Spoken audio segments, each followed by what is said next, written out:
ਸਤਿ ਸ਼੍ਰੀ ਅਕਾਲ। ਤੁਸੀਂ ਜੁੜੇ ਹੋਏ ਹੋ ਪੰਜਾਬੀ ਡੀਐਸਏ ਦੇ ਨਾਲ ਤੇ ਮੈਂ ਹਾਂ ਪ੍ਰਵੀਨ ਸ਼ਰਮਾ ਲੈ ਕੇ ਹਾਜ਼ਰ ਹਾਂ ਪ੍ਰੋਗਰਾਮ ਖਬਰ ਤੇ ਨਜ਼ਰ। ਖਬਰ ਤੇ ਨਜ਼ਰ ਪ੍ਰੋਗਰਾਮ ਦੇ ਵਿੱਚ ਕੀ ਅਹਿਮ ਤੇ ਕੀ ਖਾਸ ਖਬਰਾਂ ਨੂੰ ਲੈ ਕੇ ਚਰਚਾ ਕਰਨ ਦੇ ਲਈ ਜੁੜ ਚੁੱਕੇ ਨੇ ਪੰਜਾਬ ਤੋਂ ਸੀਨੀਅਰ ਪੱਤਰਕਾਰ, ਉੱਘੇ ਲੇਖਕ ਅਤੇ ਸਰਗਰਮ ਸਮਾਜਿਕ ਕਾਰਕੁਨ ਦੀਪਕ ਸ਼ਰਮਾ ਚਨਾਰਥਲ ਜੀ। ਸ਼ਰਮਾ ਸਤਿ ਸ਼੍ਰੀ ਅਕਾਲ, ਸਵਾਗਤ ਹੈ ਜੀ। ਪ੍ਰਵੀਨ ਜੀ, ਸਾਰੇ ਦਰਸ਼ਕਾਂ ਨੂੰ ਸਰੋਤਿਆਂ ਨੂੰ ਪਿਆਰ ਭਰੀ ਸਤਿ ਸ਼੍ਰੀ ਅਕਾਲ। ਸਤਿ ਸ਼੍ਰੀ ਅਕਾਲ ਜੀ। ਪ੍ਰੋਗਰਾਮ ਦੇ ਵਿੱਚ ਅੱਗੇ ਵਧਣ ਤੋਂ ਪਹਿਲਾਂ ਧੰਨਵਾਦ ਕਰਦੇ ਜਿਹੜੇ ਸਪਾਂਸਰਸ ਦਾ ਜਿਹੜੇ ਜ਼ਰੀਆ ਬਣਦੇ ਨੇ ਇਹਨਾਂ ਪ੍ਰੋਗਰਾਮਾਂ ਨੂੰ ਤੁਹਾਡੇ ਤੱਕ ਪਹੁੰਚਾਉਣ ਦੇ ਲਈ। ਖਾਲਸਾ ਇੰਸ਼ੋਰੈਂਸ ਏਜੰਸੀ ਵਾਲੇ ਜਿਨ੍ਹਾਂ ਤੋਂ ਤੁਸੀਂ ਹਰ ਤਰੀਕੇ ਦੀ ਇੰਸ਼ੋਰੈਂਸ ਲੈ ਸਕਦੇ ਹੋ। ਇੰਸ਼ੋਰੈਂਸ ਬਾਰੇ ਪਤਾ ਕਰਨ ਦੇ ਲਈ ਇਹਨਾਂ ਦਾ ਨੰਬਰ ਹੈ 408-272-2500। ਇਹ 1992 ਤੋਂ ਲਗਾਤਾਰ ਇੰਸ਼ੋਰੈਂਸ ਬਿਜ਼ਨਸ ਦੇ ਵਿੱਚ ਸ਼ਾਨਦਾਰ ਸੇਵਾਵਾਂ ਦੇ ਰਹੇ ਨੇ ਤੇ ਅਮਰੀਕਾ ਭਰ ਦੇ ਵਿੱਚ ਇੰਸ਼ੋਰੈਂਸ ਕਰਦੇ ਨੇ। ਓਬਾਮਾ ਕੇਅਰ, ਮੈਡੀਕੇਅਰ ਜਾਂ ਫਿਰ ਕਵਰਡ ਕੈਲੀਫੋਰਨੀਆ ਬਾਬਤ ਪਾਲਿਸੀ ਕਰਵਾਉਣ ਦੇ ਲਈ, ਸਲਾਹ ਲੈਣ ਦੇ ਲਈ ਅੱਜ ਹੀ ਕਾਲ ਕਰੋ 408-272-2500 ਤੇ। ਟਰਕੀ ਇਮੀਗ੍ਰੇਸ਼ਨ ਲਾ ਫਰਮ ਵਾਲੇ ਜੇ ਟਰਕੀਆਣਾ ਟੋਰਨੀ ਟਰਕੀਆਣਾ ਦੇ ਨਾਲ ਤੁਸੀਂ ਵੈਸੇ ਇਮੀਗ੍ਰੇਸ਼ਨ ਬਾਬਤ ਕੋਈ ਵੀ ਸਲਾਹ ਕਰਨੀ ਹੈ, ਕੋਈ ਵੀ ਸਵਾਲ ਪੁੱਛਣਾ ਤੇ ਇਹਨਾਂ ਦਾ ਨੰਬਰ ਹੈ 415-909-0503। Gurdeep Singh Birdi Clovis, Mandeep Singh San Jose, Onkar Singh Fresno, Gurnam Singh Antelope, Mandeep Dhillon Yuba City. ਇਹਨਾਂ ਸਾਰੇ ਹੀ ਸਪਾਂਸਰਸ ਦਾ ਬਹੁਤ ਬਹੁਤ ਧੰਨਵਾਦ। ਤੇ ਜੇਕਰ ਤੁਸੀਂ ਵੀ ਪੰਜਾਬੀ ਡੀਐਸਏ ਦੇ ਇਹਨਾਂ ਪ੍ਰੋਗਰਾਮਾਂ ਨੂੰ ਸਪਾਂਸਰ ਕਰਨਾ ਚਾਹੁੰਦੇ ਹੋ ਤਾਂ ਸਟੂਡੀਓ ਦਾ ਨੰਬਰ ਹੈ 408-272-5200। ਅੱਜ ਦਾ ਇਹ ਖਬਰ ਤੇ ਨਜ਼ਰ ਪ੍ਰੋਗਰਾਮ ਸਾਲ 2026 ਦੀ 17 ਅਗਸਤ ਦਾ ਪ੍ਰੋਗਰਾਮ ਹੈ ਤੇ ਦਿਨ ਅੱਜ ਸੋਮਵਾਰ ਹੈ। ਅੱਜ ਵਾਲੀਆਂ ਜਿਹੜੀਆਂ ਖਬਰਾਂ ਹੋਣਗੀਆਂ, ਪਹਿਲੀਆਂ ਜਿਹੜੀਆਂ ਦੋ ਖਬਰਾਂ ਨੇ ਉਹ ਇਨਕਲਾਬ ਦੇ ਜਿਹੜੇ ਆਸ਼ਕ ਨੇ ਲੋਕ, ਜਿਹੜੇ ਮੁੱਖ ਮੰਤਰੀ ਮਾਨ ਦੀ ਇਮਾਨਦਾਰੀ ਦੇ ਬੜੇ ਕਾਇਲ ਨੇ, ਉਹਨਾਂ ਦੇ ਲਈ ਧਿਆਨ ਦੇਣ ਵਾਲੀਆਂ ਖਬਰਾਂ ਨੇ। ਇੱਕ ਪਟੀਸ਼ਨ ਦਾਖਲ ਹੋਈ ਹੈ, ਸ਼ਰਮਾ ਜੀ ਤਫਸੀਲ ਜ਼ਰਾ ਦੱਸਿਓ। ਕਹਿੰਦੇ ਮੁੱਖ ਮੰਤਰੀ ਭਗਵੰਤ ਮਾਨ ਦੀ ਪਤਨੀ ਨੇ 5 ਕਰੋੜ ਰੁਪਇਆ ਮੰਗ ਲਿਆ। ਹੁਣ ਉਹਨਾਂ ਸ਼ਖਸੀਅਤਾਂ ਦੇ ਨਾਲ ਆਪਾਂ ਤੁਲਨਾ ਤਾਂ ਨਹੀਂ ਕਰਦੇ ਕਿਉਂਕਿ ਉਹ ਇਸ ਜਹਾਨ ਦੇ ਵਿੱਚ ਨਹੀਂ, ਪਰ ਕਿਸੇ ਸਮੇਂ ਪੰਜਾਬ ਦੇ ਇੱਕ ਬਹੁਤ ਵੱਡੇ ਸਿਆਸੀ ਪਰਿਵਾਰਕ ਮੈਂਬਰ ਦੇ ਉੱਤੇ ਵੀ ਦੋਸ਼ ਲੱਗਦੇ ਸਨ ਕਿ ਉਹ ਕੋਠੀ ਦੇ ਵਿੱਚ ਵੜਨ ਤੋਂ ਬਾਅਦ ਅਟੈਚੀ ਪੁੱਛਦੇ ਨੇ ਕਿੱਥੇ ਰੱਖਿਆ। ਪ੍ਰਵੀਨ ਜੀ, ਇਹ ਮਾਮਲਾ ਬਹੁਤ ਗੰਭੀਰ ਹੈ ਜੀ।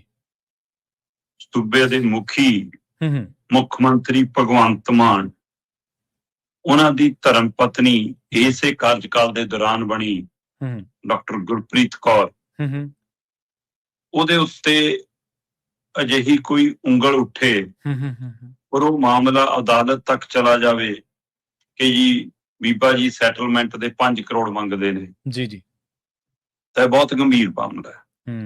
ਪਰ ਮਹਿਜ ਇੱਕ ਇਕੱਲਾ ਉਹਨਾਂ ਦੀ ਪਤਨੀ ਨਾਲ ਸੰਬੰਧਿਤ ਮਾਮਲਾ ਨਹੀਂਗਾ। ਠੀਕ ਹੈ। ਭਾਰਤੀ ਫੌਜ ਸਾਹਮਣੇ ਆਈ ਹੈ ਇੱਕ ਸ਼ਿਕਾਇਤ ਲੈ ਕੇ, ਅਦਾਲਤ ਦਾ ਉਹਨੇ ਰੁਖ ਕੀਤਾ ਕਿ ਫਲਾਣਾ ਹੋਟਲ ਬਣ ਰਿਹਾ, ਉਹਦੇ ਵਿੱਚ ਭੈਣ ਦਾ ਯੋਗਦਾਨ ਹੈ। ਠੀਕ ਹੈ। ਇਹ ਮਾਮਲੇ ਬਹੁਤ ਗੰਭੀਰ ਨੇ। ਸਹੀ ਹੈ। ਬੇਸ਼ੱਕ ਸ਼ਿਕਾਇਤ ਕਰਨ ਨਾਲ, ਬੇਸ਼ੱਕ ਥਾਣੇ 'ਚ ਅਰਜੀ ਦੇਣ ਨਾਲ, ਬੇਸ਼ੱਕ ਕੋਈ ਕੇਸ ਪਟੀਸ਼ਨ ਦਾਖਲ ਕਰਨ ਨਾਲ ਕੋਈ ਦੋਸ਼ੀ ਸਾਬਤ ਨਹੀਂ ਹੋ ਜਾਂਦਾ। ਸਹੀ ਹੈ ਜੀ।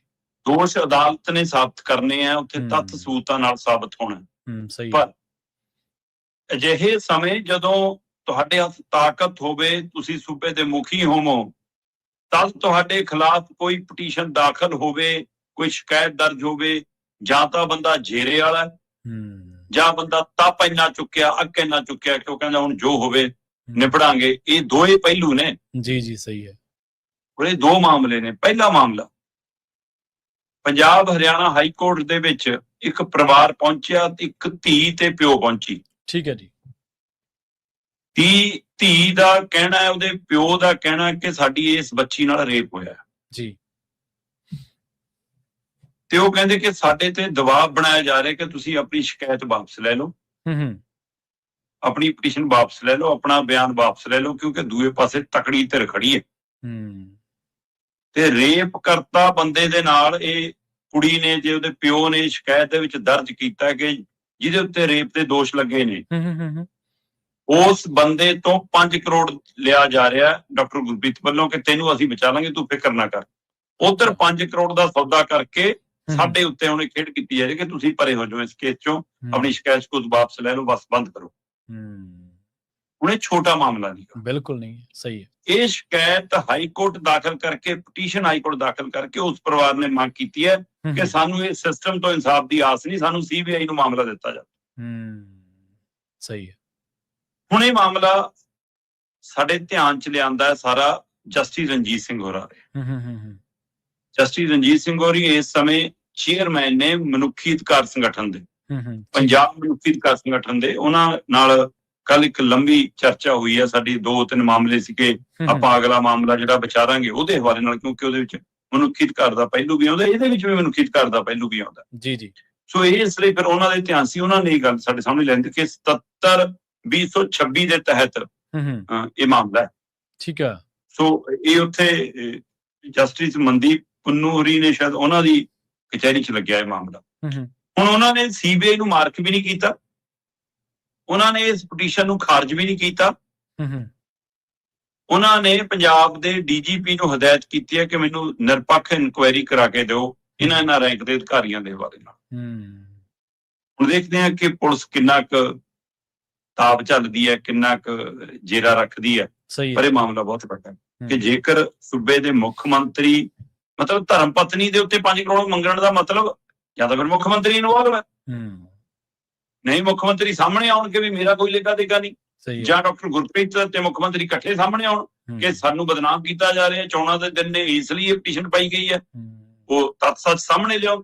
ਤੁਸੀਂ ਜਦੋਂ ਚੁੱਪ ਵੱਟਦੇ ਹੋ ਤਾਂ ਸ਼ੱਕ ਡੂੰਘਾ ਹੁੰਦਾ। ਲੋਕ ਕਚਹਿਰੀ 'ਚ 3 ਕਰੋੜ ਦੇ ਨੁਮਾਇੰਦੇ ਜਿਹਦੇ ਲੋਕਾਂ ਕਹਿੰਦੀ ਮੂੰਹ ਕਰਨੋਂ ਟਲਦੇ ਨੇ, ਫਿਰ ਲੋਕਾਂ ਦੇ ਸ਼ੰਕੇ ਸ਼ੋਭੇ ਵੱਡੇ ਹੁੰਦੇ ਨੇ। ਸਹੀ ਹੈ ਜੀ। ਦੂਸਰਾ ਮਾਮਲਾ, ਸਰਹੱਦ ਦੇ ਉੱਤੇ ਫੌਜ ਦੇ ਖੇਤਰ ਦੇ ਨੇੜੇ ਕੁਝ ਨਿਯਮ ਨੇ ਕੋਈ ਉਸਾਰੀ ਦੇ ਕਿ ਵੀ ਤੁਸੀਂ ਇੰਨੇ ਮੀਟਰ ਦੇ ਦਾਇਰੇ 'ਚ ਨਹੀਂ ਕੁਝ ਉਸਾਰ ਸਕਦੇ ਜੀ। ਸੋ ਅੰਮ੍ਰਿਤਸਰ ਦੇ ਖੇਤਰ ਦੇ ਵਿੱਚ ਫੌਜ ਵੱਲੋਂ ਇੱਕ ਸ਼ਿਕਾਇਤ ਸਾਹਮਣੇ ਲਿਆਂਦੀ ਗਈ ਹੈ ਕਿ ਵੀ ਇੱਥੇ ਇੱਕ ਹਿਲਟਨ ਹੋਟਲ ਉਹ ਬਣ ਰਿਹਾ ਫੌਜੀ ਖੇਤਰ ਦੇ 100 ਮੀਟਰ ਦੇ ਦਾਇਰੇ ਦੇ ਅੰਦਰ ਬਣ ਰਿਹਾ, ਜਿਹੜਾ ਬਣ ਨਹੀਂ ਸਕਦਾ। ਠੀਕ ਹੈ ਜੀ। ਉਹ ਕਹਿੰਦੇ ਵੀ ਇਹ ਵੱਡਾ ਬੰਦਾ ਹੈ। ਮੈਂ ਦਰਸ਼ਕਾਂ ਨੂੰ ਦੱਸ ਦਿਆਂ ਕਿ ਇਹ ਉਹ ਬੰਦਾ ਹੈ ਜਿਹਦੀ ਰਾਘਵ ਚੜ੍ਹਨ ਉੱਠਣੀ ਬੈਠਣੀ ਰਹੀ ਹੈ ਚੰਗੀ ਜੀ। ਇਹਦਾ ਮਤਲਬ ਸਰਕਾਰਾਂ ਤੱਕ ਪਹੁੰਚ, ਮੌਕੇ ਦੇ ਵੱਡੇ ਨੁਮਾਇੰਦੇ ਤੱਕ ਪਹੁੰਚ ਕਰਨ ਦੀ ਮਹਾਰਤ ਹੈ ਬੰਦੇ ਕੋਲ।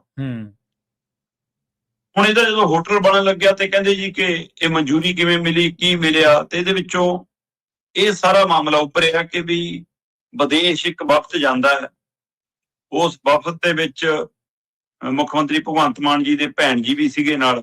ਠੀਕ ਹੈ ਜੀ। ਤੇ ਉੱਥੇ ਇਹ ਬੰਦਾ ਉਹਨਾਂ ਦੇ ਸੰਪਰਕ 'ਚ ਆਉਂਦਾ ਹੈ, ਹੋਟਲ ਦਾ ਮਾਲਕ ਸੰਪਰਕ 'ਚ ਆਉਂਦਾ ਹੈ, ਜਾਂ ਇਹਨਾਂ ਨੂੰ ਮਤਲਬ ਕਿ ਪਰਿਵਾਰਾਂ ਦੇ ਲੜ ਫੜਨੇ ਆਉਂਦੇ ਨੇ, ਰਾਜਨੀਤਿਕ ਪਰਿਵਾਰਾਂ ਦੇ ਵੱਡੀ ਪਹੁੰਚ ਵਾਲਿਆਂ ਦੇ ਤਰੀਕੇ ਆਉਂਦੇ ਨੇ। ਸਹੀ ਹੈ। ਸੋ ਕਹਿੰਦੇ ਕਿ ਉਹਦਾ ਹੱਥ ਹੈ ਇਹਦੇ ਸਿਰ ਤੇ, ਤਾਂ ਇਹ ਹੋਟਲ ਦੀਆਂ ਮੰਜ਼ਿਲਾਂ ਉਸਰ ਰਹੀਆਂ ਜੀ। ਹੁਣ ਇਹ ਦੋਏ ਮਾਮਲੇ ਗੰਭੀਰ ਨੇ।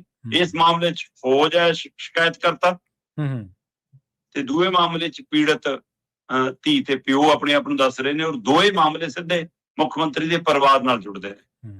ਸੋ ਪਰਿਵਾਰ ਦੀ ਚੁੱਪੀ, ਮੁੱਖ ਮੰਤਰੀ ਦੀ ਚੁੱਪੀ, ਸਿਸਟਮ ਦੀ ਚੁੱਪੀ ਕਈ ਸ਼ੰਕੇ ਸ਼ੁਬੇ ਪੈਦਾ ਕਰਦੀ ਹੈ। ਚੁੱਪੀ ਕਿਉਂ? ਆਪਾਂ ਜਿਵੇਂ ਪਹਿਲਾਂ ਗੱਲ ਕਰਕੇ ਹਟੇਂਗੇ, ਸ਼ਿਕਾਇਤ ਦਾ ਮਤਲਬ ਇਹ ਨਹੀਂ ਕਿ ਦੋਸ਼ੀ, ਪਰ ਜੇ ਤੁਸੀਂ ਦੋਸ਼ੀ ਨਹੀਂ ਹੋ, ਹਰ ਗੱਲ ਤੇ ਤੁਸੀਂ ਪ੍ਰੈਸ ਕਾਨਫਰੰਸਾਂ ਕਰਕੇ ਬੜਾ ਕੁਝ ਬੋਲਦੇ, ਫਿਰ ਬੋਲੋ। ਤੁਹਾਨੂੰ ਲੱਗਦਾ ਕਿ ਚਰਚਾ ਹੀ ਨਾ ਹੋਵੇ, ਦਬੀ ਹੋ ਰਹਿ ਜਾਵੇ ਗੱਲ, ਭਾਈ ਇੱਥੇ ਨਹੀਂ ਬੋਲੋਗੇ ਕੱਲ ਨੂੰ ਅਦਾਲਤ 'ਚ ਜਵਾਬ ਦੇਣਾ ਪੈਣਾ। ਜੀ ਜੀ ਬਿਲਕੁਲ, ਕੱਲ ਨੂੰ ਉੱਥੇ ਖੜਨਾ ਪੈਣਾ ਕਟਹਿਰੇ 'ਚ। ਸੋ ਇਸ ਲਈ ਇਹ ਕੱਟੜ ਇਮਾਨਦਾਰੀ ਮੈਨੂੰ ਲੱਗਦਾ ਡੁੱਲਣ ਲੱਗੀ ਹੈ ਜੀ। ਬਿਲਕੁਲ ਜੀ। ਅਦਾਲਤਾਂ ਦੇ ਵਿੱਚ ਤਾਂ ਵੱਡੇ ਵੱਡੇ ਲੋਕ ਖੜੇ ਨੇ। ਅੱਜ ਸਾਬਕਾ ਉਪ ਮੁੱਖ ਮੰਤਰੀ ਨੇ ਸੁਖਬੀਰ ਸਿੰਘ ਬਾਦਲ ਪੱਤਰਕਾਰ ਦਾ ਕੈਮਰਾ ਹੀ ਖੋਇਆ ਸੀਗਾ ਤੇ ਲੱਗਦਾ ਸੀਗਾ ਵੀ ਮੈਂ ਮੁੱਖ ਮੰਤਰੀ ਦਾ ਮੁੰਡਾ, ਮੈਨੂੰ ਕੌਣ ਹੱਥ ਪਾਲੂ। ਅਦਾਲਤ ਦੇ ਵਿੱਚ ਜਾਣਾ ਪਿਆ ਨਾ, ਫਰੀਦਕੋਟ ਪੇਸ਼ੀ ਪਈ ਨਾ। ਸੋ ਅਦਾਲਤਾਂ 'ਚ ਭੁਲੇਖੇ ਨਿਕਲਦੇ ਨੇ ਵੱਡੇ ਲੋਕਾਂ ਦੇ। ਜਿਹੜੀ ਅਗਲੀ ਖਬਰ ਤੇ ਆਪਾਂ ਚਰਚਾ ਕਰਨ ਜਾ ਰਹੇ ਹਾਂ ਸ਼ਰਮਾ ਜੀ, ਉਹ ਕੋਈ ਇਸ ਤਰ੍ਹਾਂ ਦੋਸ਼ਾਂ ਤੋਂ ਵੀ ਅੱਗੇ ਦੀ ਗੱਲ ਹੈ। ਇੱਕ ਏਜੰਸੀ ਇਹ ਗੱਲ ਕਹਿ ਰਹੀ ਹੈ, ਏਜੰਸੀ ਵੀ ਬਲਕਿ ਕੋਈ ਇਹ ਨਹੀਂ ਗਾ ਕਿ ਕੋਈ ਆਮ ਨਾਰਮਲ ਏਜੰਸੀ ਹੈ, ED ਇਹ ਗੱਲ ਕਹਿ ਰਹੀ ਹੈ ਵੀ ਮੁੱਖ ਮੰਤਰੀ ਦਾ ਜਿਹੜਾ ਦਫ਼ਤਰ ਆ ਪੰਜਾਬ ਦਾ, ਮਾਨ ਸਾਹਿਬ ਦਾ, ਇਹਦੇ ਦਫ਼ਤਰ ਦੇ ਵਿੱਚੋਂ ਕਰੋੜਾਂ ਦੇ ਸੌਦੇ ਹੋ ਰਹੇ ਆ ਜੀ। ਪਿਛਲੇ ਕੁਝ ਸਮੇਂ ਤੋਂ ED ਕਾਫੀ ਸਰਗਰਮ ਹੈ ਪੰਜਾਬ ਦੇ ਵਿੱਚ। ਜੀ ਜੀ। ਔਰ ਉਹ ਸਰਗਰਮੀ ਦੇ ਵਿੱਚੋਂ ਇਹਨਾਂ ਦੇ ਮੰਤਰੀ ਸਾਹਿਬ ਬਿਨਾਂ ਕਿਸੇ ਵਿਭਾਗ ਤੋਂ ਮੰਤਰੀ ਨੇ, ਸੰਜੀਵ ਅਰੋੜਾ, ਉਹ ਅੰਦਰ ਨੇ ਜੀ। ਔਰ ਇਹ ਲਗਭਗ ਉੱਥੋਂ ਹੀ ਸਾਰੀ ਕਾਰਵਾਈ ਸ਼ੁਰੂ ਹੋਈ ਆ, ਕਿਉਂਕਿ ਸੰਜੀਵ ਅਰੋੜਾ ਦੀ ਗ੍ਰਿਫਤਾਰੀ ਨੇ ਬਹੁਪੱਖੀ ਘੁਟਾਲਿਆਂ ਦੀ ਪਰਤ ਖੋਲੀ ਸੀ। ਇਹ ਆਦਯੋਗਿਕ ਪਲਾਟਾਂ ਦਾ ਮਾਮਲਾ ਵੀ ਹੈ ਜੀ, ਆ GST ਦਾ ਮਾਮਲਾ ਵੀ ਹੈ ਜੀ, ਆ ਮਨੀ ਲਾਂਡਰਿੰਗ ਦਾ ਮਾਮਲਾ ਵੀ ਜੀ, ਕਈ ਤਰ੍ਹਾਂ ਦੇ ਮਾਮਲੇ ਉਜਾਗਰ ਹੋਏ ਸੀ ਉਹਦੇ ਵਿੱਚ। ਜੀ ਜੀ। ਹੁਣ ਉਹ ਕਾਰਵਾਈ ਤੁਰਦੀ ਇੱਥੋਂ ਤੱਕ ਆ ਗਈ ਕਿ ਮੌਜੂਦਾ ਅਫਸਰਾਂ ਨੂੰ, IAS ਅਫਸਰ ਹੈ ਬੀਬੀ ਕਵਲਪ੍ਰੀਤ ਕੌਰ ਬਰਾੜ, ਉਹਨੂੰ ਤਲਬ ਕਰਨ ਤੱਕ ਦਾ ਮਾਮਲਾ ਆ ਗਿਆ। ਹੁਣ ਇਹ ਸਾਰੇ ਮਾਮਲੇ ਲੈ ਦੇ ਕੇ ਉੱਥੇ ਹੀ ਆਪੜ ਰਹੇ ਨੇ। ਆਪਾਂ ਪਹਿਲਾਂ ਵੀ ਗੱਲ ਕਰ ਚੁੱਕੇ ਹਾਂ ਕਿ ਜਦੋਂ ED ਨੇ ਕਾਰਵਾਈ ਪਾਈ ਤੇ ਉਹ ਕੀ ਸੀਗਾ, ਗੋਹਰ ਨਾਂ ਦਾ ਉਹ ਬੰਦਾ ਜਿਹਦੇ ਮਕਾਨ ਚੋਂ ਕਹਿੰਦੇ 24 ਲੱਖ ਗਿਰੇ। ਜੀ ਜੀ।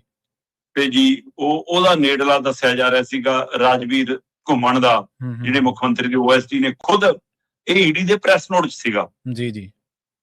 ਉਸ ਤੋਂ ਬਾਅਦ ਈਡੀ ਦੀ ਕਾਰਵਾਈ ਵਧਦਿਆਂ ਇਸ ਸਥਿਤੀ 'ਚ ਆ ਗਈ ਕਿ ਈਡੀ ਨੇ ਪੰਜਾਬ ਦੇ DGP ਨੂੰ ਚਿੱਠੀ ਲਿਖੀ, ਔਰ ਚਿੱਠੀ ਵੀ 9 ਪੰਨਿਆਂ ਦੀ ਚਿੱਠੀ ਲਿਖੀ।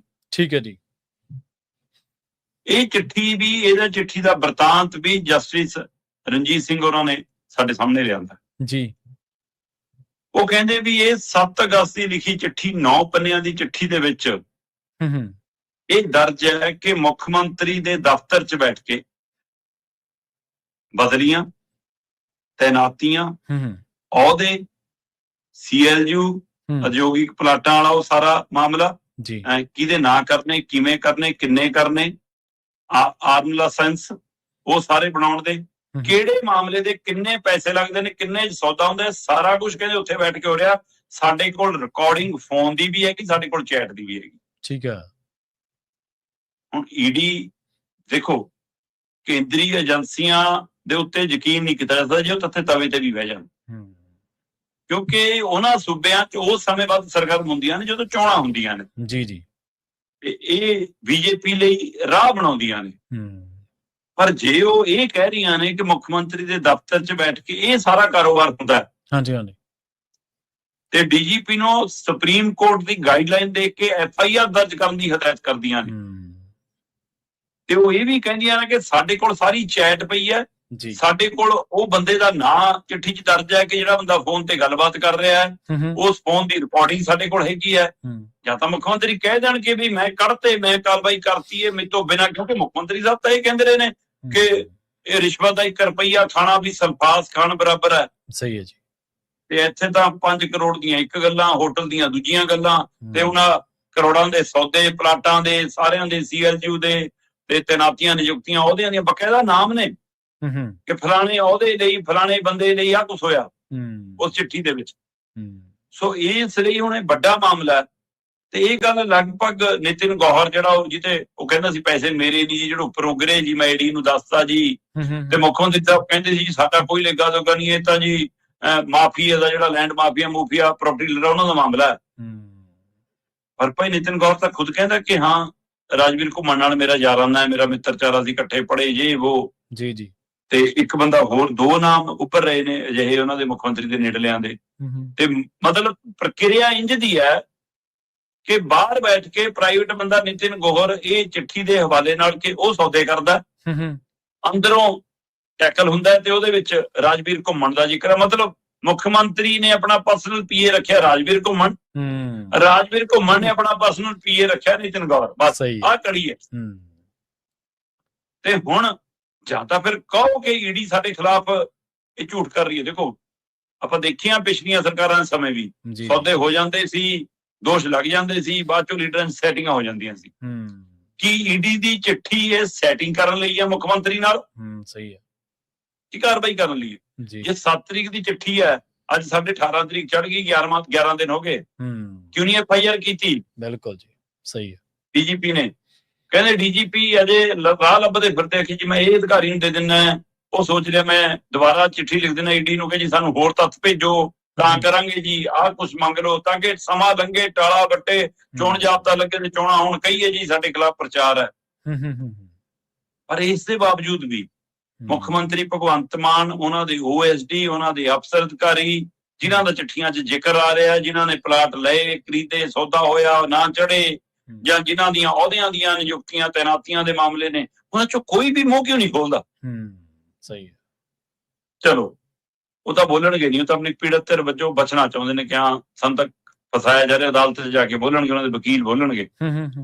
ਪਰ ਵਿਰੋਧੀ ਧਿਰ ਬੋਲ ਲਵੇ, ਵਿਰੋਧੀ ਧਿਰ ਨੂੰ ਕੀ ਹੈ? ਜੇ ਚਿੱਠੀ ਅੱਜ 11 ਦਿਨਾਂ ਬਾਅਦ ਸਾਡੇ ਕੋਲ ਪੂਰੇ ਰੂਪ 'ਚ ਆਈ ਹੈ, ਤਾਂ ਵਿਕਰਮ ਮਜੀਠੀਆ ਨੇ ਪਹਿਲਾਂ ਵੀ ਉਂਗਲ ਖੜੀ ਕੀਤੀ ਹੈ, 1-2 ਹੋਰ ਲੀਡਰਾਂ ਨੇ ਇਹਦਾ ਸਵਾਲ ਖੜੇ ਕੀਤੇ ਨੇ, ਤੇ ਵਿਰੋਧੀ ਧਿਰ ਪ੍ਰਤਾਪ ਬਾਜਵਾ ਕਿੱਥੇ ਹੈ? ਸਹੀ ਹੈ। ਰਾਜਾ ਬੜੀ ਕਿੱਥੇ ਹੈ? ਚਰਨਜੀਤ ਚੰਨੀ ਕਿੱਥੇ ਹੈ? ਸੁਖਜਿੰਦਰ ਰੰਧਾਵਾ ਕਿੱਥੇ ਹੈ? ਮੁੱਖ ਮੰਤਰੀ ਸੁਖਬੀਰ ਸਿੰਘ ਬਾਦਲ, ਬੀਬੀ ਹਰਸਿਮਰਤ ਕੌਰ ਬਾਦਲ ਕਿੱਥੇ ਨੇ? ਦਲਜੀਤ ਚੀਮਾ, ਪਰਮਿੰਦਰ ਭੁੰਦੜ ਕਿੱਥੇ ਨੇ? ਸਹੀ ਹੈ। ਗਿਆਨੀ ਹਰਪ੍ਰੀਤ ਸਿੰਘ, ਤਰਸੇਮ ਸਿੰਘ ਕਿੱਥੇ ਨੇ? ਮਨਪ੍ਰੀਤ ਯਾਲੀ ਕਿੱਥੇ ਹੈ? ਉਹ ਸਾਰੀਆਂ ਰਾਜਨੀਤਿਕ ਧਿਰਾਂ, BJP ਦਾ ਕੇਵਲ ਢਿੱਲੋਂ, ਹੈ ਤੇ ਆ ਸਾਰੇ ਜਿੰਨੇ ਅਸ਼ਵਨੀ ਸ਼ਰਮਾ ਤੇ ਕਿਹੜੇ ਸਾਰੇ, ਇਹ ਸਾਰੇ ਕਿੱਥੇ ਨੇ? ਸਹੀ ਹੈ ਜੀ। ਕਿਉਂ ਚੁੱਪ ਹੈ ਵਿਰੋਧੀ ਧਿਰਾਂ? ਸਿਆਸੀ ਜਮਾਤ ਕਿਉਂ ਚੁੱਪ ਹੈ? ਜਿਹਦੇ ਤੇ ਦੋਸ਼ ਲੱਗ ਰਹੇ ਨੇ ਉਹ ਤਾਂ ਚੁੱਪ, ਬੱਟੇ ਤਾਂ ਠੀਕ ਹੈ, ਤੁਸੀਂ ਕਿਉਂ ਚੁੱਪ ਹੋ? ਕੀ ਤੁਸੀਂ ਪਹਿਲਾਂ ਅਜਿਹੀਆਂ ਗੰਗਾ 'ਚ ਇਸ਼ਨਾਨ ਕਰਕੇ ਆਏ ਹੋਏ? ਤਾਂ ਹੀ ਚੁੱਪ। ਤੁਸੀਂ ਇਹ ਭਗਤੀ ਗੰਗਾ 'ਚ ਹੱਥ ਧੋਤੇ ਵੇ ਨੇ? ਤੁਹਾਨੂੰ ਲੱਗਦਾ ਕਿ ਇਹੀ ਅਫਸਰ ਅਧਿਕਾਰੀਆਂ ਤੋਂ ਅਸੀਂ ਵੀ ਕੰਮ ਲਏ ਵੇ ਨੇ, ਕੱਲ ਨੂੰ ਫੇਰ ਲੈਣੇ ਨੇ, ਇਹਨਾਂ ਰਾਈਓ ਸੌਦੇ ਕਰਾਉਣੇ ਨੇ, ਇਹਨਾਂ ਰਾਈਓ ਸੈਟਿੰਗਾਂ ਕਰਨੀਆਂ, ਅਸੀਂ ਵੀ ਇਹ ਕੁਝ ਕਰਦੇ ਨੇ, ਆਪਣੇ ਰਾਜ ਪਾਜ ਨਾਲ ਉਧਰ ਜਾਣ, ਇਸ ਲਈ ਚੁੱਪ ਹੋ ਜੀ ਕਿ ਸਾਰੇ ਮਿਲ ਕੇ ਖਾ ਰਹੇ ਹੋ ਕੁਛ? ਸਵਾਲ ਹੀ ਬਟਾ। ਸੋ ਇਸ ਲਈ ਦਾਲ ਹੁਣ ਪੂਰੀ ਕਾਲੀ ਹੋ ਗਈ ਆ ਤੇ ਉਹਦੇ ਵਿੱਚ ਉਹ ਪਚਰੰਗਾ ਦਾਲ ਬਣ ਜਾਂਦੀ ਹੈ ਨਾ ਜਿਵੇਂ। ਸੋ ਇਹ ਤਾਂ ਇਹ ਮੈਨੂੰ ਲੱਗਦਾ ਸਥਿਤੀ ਹੈ, ਪਰਿਵਾਰ ਵਾਲੀ ਵੀ ਪਚਰੰਗਾ ਦਾਲ ਹੈ ਤੇ ਸਿਆਸਤ ਵਾਲੀ ਵੀ ਪਚਰੰਗਾ ਦਾਲ ਹੈ। ਬਾਕੀ ਲੀਡਰ ਵੀ ਕਿਤਨਾ ਕਿਤੇ ਦੇ ਵਿੱਚੋਂ ਜਾਂ ਦਾਣਾ ਚੁਗਦੇ ਨੇ ਜਾਂ ਆਪਣੇ ਖਾਦੇ ਦਾਣੇ ਉਜਾਗਰ ਨਾ ਹੋ ਜਾਣ, ਇਸ ਲਈ ਡਰਦੇ ਚੁੱਪ ਨੇ। ਪਰ ਪੰਜਾਬ ਦੀ ਸਿਆਸੀ ਜਮਾਤ ਦਾ ਚੁੱਪ ਰਹਿਣਾ ਵੀ ਸਵਾਲ ਖੜੇ ਕਰ ਰਿਹਾ। ਬਿਲਕੁਲ ਕਰਦਾ ਜੀ। ਜਿਹੜੇ ਕਾਂਗਰਸੀ ਆਗੂਆਂ ਦਾ ਤੁਸੀਂ ਨਾਮ ਲੈ ਰਹੇ ਸੀ, ਮੈਂ ਕਿਹਾ ਵੀ ਉਹ ਤਾਂ ਮੁੱਖ ਮੰਤਰੀ ਬਣਨ ਲੱਗੇ ਨੇ, ਉਹਨਾਂ ਨੂੰ ਇਹੋ ਜਿਹੇ ਮੁੱਦਿਆਂ ਲਈ ਥੋੜ੍ਹਾ ਵੇਲ ਹੈ, ਮੁੱਖ ਮੰਤਰੀ ਦੀ ਫੀਲਿੰਗ ਲੈ ਲੈਣ ਇੰਨਾ ਥੋੜਾ। ਅਗਲੀ ਗੱਲ ਕਰੀਏ ਪੰਜਾਬ ਦੀ ਰਾਜਧਾਨੀ ਚੰਡੀਗੜ੍ਹ ਦੀ ਬੰਦੀ ਸਿੰਘਾਂ ਦੀ ਰਿਹਾਈ ਦੇ ਲਈ ਇੱਕ ਪ੍ਰਦਰਸ਼ਨ ਹੋਇਆ ਸੀ ਲੰਘੇ ਦਿਨੀ ਜੀ। ਉਸ ਸਬੰਧ ਦੇ ਵਿੱਚ ਚੰਡੀਗੜ੍ਹ ਨੂੰ ਵੜਨ ਵੀ ਨਹੀਂ ਦਿੱਤਾ ਤੇ ਪਰਚੇ ਵੀ ਪਾ ਦਿੱਤੇ ਜੀ। ਇਹ ਬੜਾ ਅਜੀਬ ਵਰਤਾਰਾ ਹੈ ਇਸ ਮੌਕੇ ਜੀ ਕਿ ਤੁਸੀਂ ਆਪਣੇ ਹੱਕ ਹਕੂਕ ਮੰਗਣ ਲਈ, ਆਪਣੀਆਂ ਮੰਗਾਂ ਨੂੰ ਲੈ ਕੇ ਤੁਸੀਂ ਬਕਾਇਦਾ ਕਾਲ ਦੇ ਕੇ, ਤਰੀਕ ਦੱਸ ਕੇ, ਸਹੀ ਹੈ, ਤੈਅ ਪ੍ਰੋਗਰਾਮ ਦੇ ਤਹਿਤ ਵੀ ਤੁਸੀਂ ਪ੍ਰਦਰਸ਼ਨ ਨਹੀਂ ਕਰ ਸਕਦੇ, ਚਾਹੇ ਮੂੰਹ ਆਪਣੇ ਸੂਬੇ ਦੀ ਰਾਜਧਾਨੀ ਵੱਲ ਕਰ ਲਓ ਤੇ ਚਾਹੇ ਮੂੰਹ ਆਪਣੇ ਦੇਸ਼ ਦੀ ਰਾਜਧਾਨੀ ਵੱਲ ਕਰ ਲਓ। ਮਤਲਬ ਤੁਸੀਂ ਟਰੈਕਟਰ ਟਰੈਲੀ ਲੈ ਕੇ ਦਿੱਲੀ ਜਾਣਾ ਚਾਹੁੰਦੇ ਹੋ, ਨਹੀਂ ਜਾ ਸਕਦੇ। ਨਹੀਂ ਜਾ ਸਕਦੇ, ਸਹੀ ਹੈ। ਤੁਸੀਂ ਕਾਰਾਂ ਗੱਡੀਆਂ ਨਾਲ ਦਿੱਲੀ ਜਾਣਾ ਚਾਹੁੰਦੇ ਹੋ, ਨਹੀਂ ਜਾ ਸਕਦੇ ਜੀ।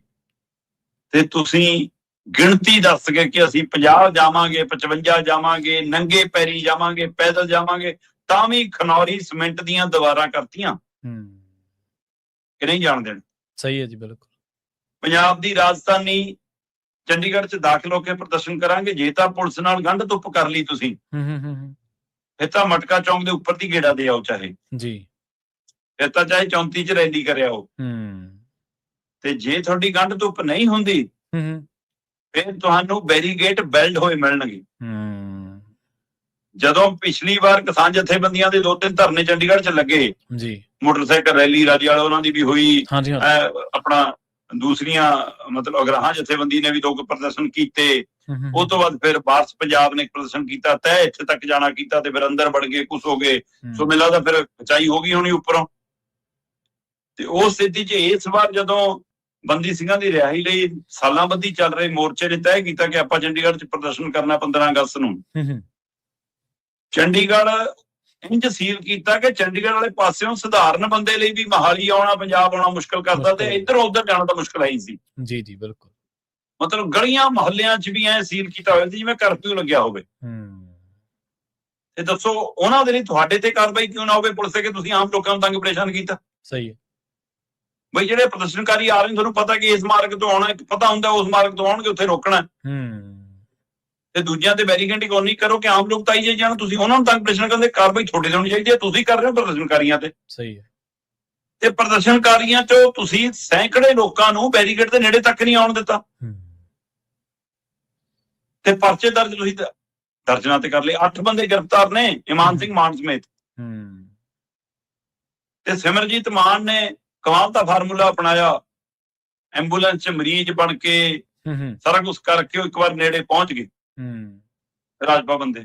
ਇਹ ਤਰੀਕੇ ਪਹਿਲਾਂ ਵੀ ਕਿਸੇ ਸਮੇਂ ਸਿਆਸਤਦਾਨ ਅਪਣਾਉਂਦੇ ਸੀ, ਅੱਜ ਵਾਲਿਆਂ ਨੂੰ ਨਹੀਂ ਸਮਝ ਆਉਂਦੇ। ਅੱਜ ਵਾਲੇ ਤਾਂ ਕੈਮਰੇ ਦੇ ਵਿੱਚ ਦਿਖਣਾ ਹੀ ਚਾਹੁੰਦੇ ਨੇ, ਬਸ ਰੀਲ ਬਣਾਉਣਾ ਹੀ ਜਾਣਦੇ ਨੇ। ਸਹੀ ਹੈ, ਬਿਲਕੁਲ। ਜਾਂ ਚੰਡੀਗੜ੍ਹ 'ਚ ਆਪਣੇ ਦਫ਼ਤਰ ਨੇ, ਉੱਥੇ ਵੜ ਕੇ ਫਿਰ ਸੜਕ ਤੇ ਨਿਕਲ ਕੇ ਪ੍ਰਦਰਸ਼ਨ ਕਰ ਲੈਣਗੇ। ਇਹ ਫਾਰਮੂਲੇ ਪੁਰਾਣੇ ਨੂੰ ਆਉਂਦੇ ਸੀ, ਬਾਦਲਾਂ ਦੇ ਟਾਈਮ ਵੀ ਅਸੀਂ ਦੇਖਦੇ ਰਹੇ ਹਾਂ। ਕਦੇ ਲਾੜੇ ਵਾਲਾ ਸਿਹਰਾ ਲਾ ਕੇ ਤੁਰ ਪਿਆ ਕੋਈ, ਸੁਰਜੀਤ ਸਿੰਘ ਬਰਨਾਲਾ ਟਰੱਕ ਡਰਾਈਵਰ ਬਣ ਕੇ ਚਲਾ ਗਿਆ ਸੀ, ਐਨ ਉਵੇਂ ਹੀ। ਤੇ ਇਸੇ ਤਰ੍ਹਾਂ ਫਿਰ ਇਹ ਮਰੀਜ਼ ਬਣ ਕੇ ਚਲੇ ਗਏ ਤੇ ਬਾਅਦ ਚੋਂ ਹੱਥਾਂ ਪੈਰਾਂ ਦੀ ਪੈ ਗਈ। ਹੁਣ ਜੇ ਕੋਈ ਬੰਦਾ ਮੰਨ ਲਓ ਇਸ ਤਰੀਕੇ ਨਾਲ ਚਲਾ ਗਿਆ ਪ੍ਰਦਰਸ਼ਨ ਕਰਨ ਜੀ, ਤੇ ਫਿਰ ਵੇਖੀਏ ਤੁਹਾਡੀ ਆਪਣੇ ਅਫਸਰਾਂ ਅਧਿਕਾਰੀਆਂ ਤੇ ਕਰ ਲਓ ਪਰਚੇ, ਉਹਨਾਂ ਤੇ ਕਰ ਲਓ ਕਾਰਵਾਈ। ਸਹੀ ਹੈ।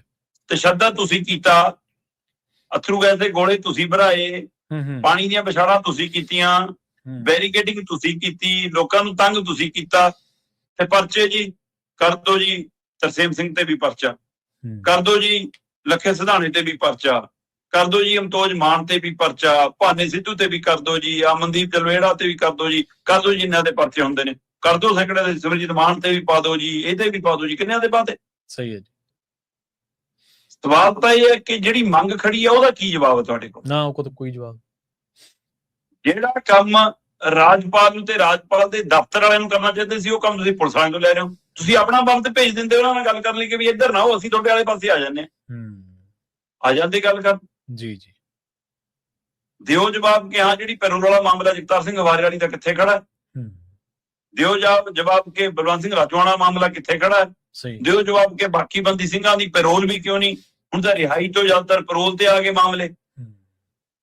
ਸੋ ਇਸ ਲਈ ਇਹ ਸਾਰਾ ਵਰਤਾਰਾ ਦਿਖਾਉਂਦਾ ਹੈ ਕਿ ਜਦੋਂ ਤਾਂ ਅਮਿਤ ਸ਼ਾਹ ਨੂੰ ਲੱਗਦਾ ਹੈ ਕਿ ਹਾਂ ਇਹਨਾਂ ਨੂੰ ਦਿੱਲੀ ਚੰਡੀਗੜ੍ਹ ਬੁਲਾ ਕੇ ਸਾਨੂੰ ਠੀਕ ਹੈ ਉਹ ਦਿਖਾ ਕੇ ਪੰਜਾਬ ਨੂੰ ਇਹ ਕੋਈ ਵੱਖਰਾ ਮੋੜ ਦੇਣਾ, ਤਦ ਤਾਂ ਉਹਨਾਂ ਆਉਣ ਦਿਓ। ਜਦੋਂ ਲੱਗਦਾ ਕਿ ਨਾ ਵਿਗਾੜ ਪੈਂਦਾ ਹੈ, ਸਾਡਾ ਜਲੂਸ ਨਿਕਲਦਾ, ਫਿਰ ਕਹਿੰਦੇ ਨਾਕੇ ਲਾ ਲਓ ਤੇ ਫਿਰ ਪੁਲਿਸ ਦੀ ਕਾਰਵਾਈ ਕਰ ਲਓ। ਇਹ ਕਾਰਵਾਈ ਪੁਲਿਸ ਤੇ ਹੋਣੀ ਬਣਦੀ ਹੈ, ਉਲਟਾ ਤੁਸੀਂ ਕਰ ਰਹੇ ਹੋ ਪ੍ਰਦਰਸ਼ਨਕਾਰੀਆਂ ਦੇ ਉੱਤੇ। ਸੋ ਇਹ ਪ੍ਰਦਰਸ਼ਨ ਕਰਨ ਤੋਂ ਰੋਕਣਾ ਇਹ ਵੀ ਕਾਨੂੰਨ ਦਾ ਸੰਵਿਧਾਨ ਦਾ ਉਲੰਘਣ ਹੈ, ਤੇ ਵਾਜਬ ਤਰੀਕੇ ਨਾਲ। ਹਾਂ, ਕਿਉਂਕਿ ਖੁਦ ਜਗਤਾਰ ਸਿੰਘ ਹਵਾਰਾ ਦੀ ਇੱਕ ਵੀਡੀਓ ਸਾਹਮਣੇ ਆ ਗਈ ਸੀ ਪ੍ਰਦਰਸ਼ਨ ਤੋਂ ਪਹਿਲਾਂ, ਜਿੱਚੋ ਕਹਿ ਰਹੇ ਸੀ ਕਿ ਨਾ ਸ਼ਾਂਤਮਈ ਤਰੀਕੇ ਨਾਲ ਕਰਿਓ। ਇਹਦਾ ਮਤਲਬ ਵੀਡੀਓ ਬਣਵਾਈ ਤੁਸੀਂ, ਅੰਦਰੋਂ ਕਹਾਇਆ ਉਹ ਤੋਂ, ਸਹੀ ਹੈ, ਉਸ ਤਰੀਕੇ ਕਰਨ ਨਾਲ ਇਹਦਾ ਮਤਲਬ ਤੁਸੀਂ ਉਹ ਕਿਸ ਪੋਜੀਸ਼ਨ 'ਚ ਹੋਊਗਾ, ਉਹਦੇ ਪਰ ਕਿਹੋ ਜਿਹਾ ਦਬਾਅ ਹੈ ਜਾਂ ਕਿਹੋ ਜਿਹੀ ਸੈਟਿੰਗ ਆ, ਇਹ ਤੁਸੀਂ ਜਾਣੋ, ਤੁਹਾਡੀਆਂ ਏਜੰਸੀਆਂ ਜਾਣਨ। ਪਰ ਸਵਾਲ ਕਈ ਤਰ੍ਹਾਂ ਦੇ ਉਹਦੇ ਨਾਲ ਖੜੇ ਹੋ ਜਾਂਦੇ ਨੇ ਦੂਸਰੇ ਪਾਸੇ। ਸੋ ਇਹ ਸਾਰਿਆਂ ਦੇ ਵਿੱਚ ਤੰਤਰ ਜੰਤਰ ਕਿਵੇਂ ਵਿਚਰਦਾ ਉਹਦਾ ਪ੍ਰਗਟਾਵਾ ਖੁੱਲ੍ਹ ਕੇ ਹੋਣ ਲੱਗ ਪਿਆ। ਮੈਨੂੰ ਲੱਗਦਾ ਆਪਾਂ ਵਾਹਦ ਇੱਕ ਖਿੱਤਾ ਹੋਵਾਂਗੇ ਜਿਨ੍ਹਾਂ ਨੂੰ ਆਪਦੀ ਰਾਜਧਾਨੀ ਦਾ ਵੀ ਕੋਈ ਐਕਸੈਸ ਨਹੀਂ, ਨਾ ਉੱਥੇ ਜਾਣ ਦਿੱਤਾ ਜਾਂਦਾ, ਨਾ ਉੱਥੇ ਸਾਡਾ ਕੋਈ ਦਫ਼ਤਰ ਹੈ, ਕਿਉਂਕਿ ਸਾਡੇ ਆਗੂਆਂ ਨੇ ਨਿਊ ਚੰਡੀਗੜ੍ਹ ਜਾਂ ਹੋਰ ਇਸ ਤਰ੍ਹਾਂ ਦੇ ਫਾਰਮੂਲੇ ਅਪਣਾ ਲਏ, ਤੇ ਸਾਨੂੰ ਉੱਥੇ ਕਿਹਨੇ ਪੁੱਛਣਾ ਸੀਗਾ। ਅਗਲੀ ਗੱਲ ਕਰੀਏ, ਲੰਘੇ ਦਿਨੀ ਇੱਕ ਝਾਕੀ ਦੀ ਬੜੀ ਚਰਚਾ ਹੋਈ ਸੀ, ਬਜ਼ੁਰਗਾਂ ਤੋਂ ਭੰਗੜੇ ਪਵਾਏ ਜਾ ਰਹੇ ਸੀ, ਸਿਹਤ ਮਹਿਕਮੇ ਦੀ ਹੁਣ ਇਸ ਝਾਕੀ ਦਾ ਵੀ ਕਹਿੰਦੇ ਝੂਠ ਫੜਿਆ ਗਿਆ ਜੀ। ਪ੍ਰਵੀਨ ਜੀ, ਪੰਜਾਬ 'ਚ ਅਕਾਲੀ ਬੀਜੇਪੀ ਦੀ ਸਰਕਾਰ ਸੀ, ਇੱਕ ਇਸ਼ਤਿਹਾਰ ਜਾਰੀ ਕੀਤਾ ਬੁਢਾਪਾ ਪੈਨਸ਼ਨ ਨੂੰ ਲੈ ਕੇ, ਬਾਬੇ ਦੀ ਫੋਟੋ ਲਾਤੀ, ਦਿਖਾਤਾ ਕਿ ਲੈ ਵੀ ਮੈਂ ਤਾਂ ਭਾਗੋ ਬਾਗਾ, ਬੜੀ ਚੜਾਈ ਆ ਮੇਰੀ, ਮੈਨੂੰ ਪੈਨਸ਼ਨ ਮਿਲਦੀ ਆ ਬਾਦਲ ਸਾਹਿਬ ਦੇ ਹੱਥੋਂ ਜੀ, ਤੇ ਨਾਲ ਅੰਕੜੇ ਲਿਖਤੇ ਕਿ ਇੰਨਿਆਂ ਨੂੰ ਪੈਨਸ਼ਨ ਮਿਲਦੀ ਹੋਊ, ਕੋਈ ਸ਼ੱਕ ਨਹੀਂ ਗਾ, ਕਿੰਨਿਆਂ ਨੂੰ ਮਿਲਦੀ, ਹੁਣ ਵੀ ਮਿਲਦੀ ਹੈ ਜੀ ਜੀ। ਤੇ ਬਾਦਲ ਸਾਹਿਬ ਤਾਂ ਕਹਿਣ ਲੱਗ ਗਏ ਸੀ ਕਿ ਜਿੱਦਾਂ ਦਾ ਮੈਂ ਮੁੱਖ ਮੰਤਰੀ ਬਣਿਆ ਮੈਂ ਤਾਂ ਲੱਗਦਾ ਕਿ ਸਾਰਾ ਪੰਜਾਬ ਦੇ ਬਜ਼ੁਰਗ ਹੋ ਗਿਆ, ਉਮਰ ਵਧਾ ਲੋਕਾਂ ਨੇ ਪੈਨਸ਼ਨਾਂ ਲੈਣੀ ਸ਼ੁਰੂ ਕਰਤੀਆਂ ਸੀਗੀਆਂ। ਸਹੀ ਹੈ ਜੀ।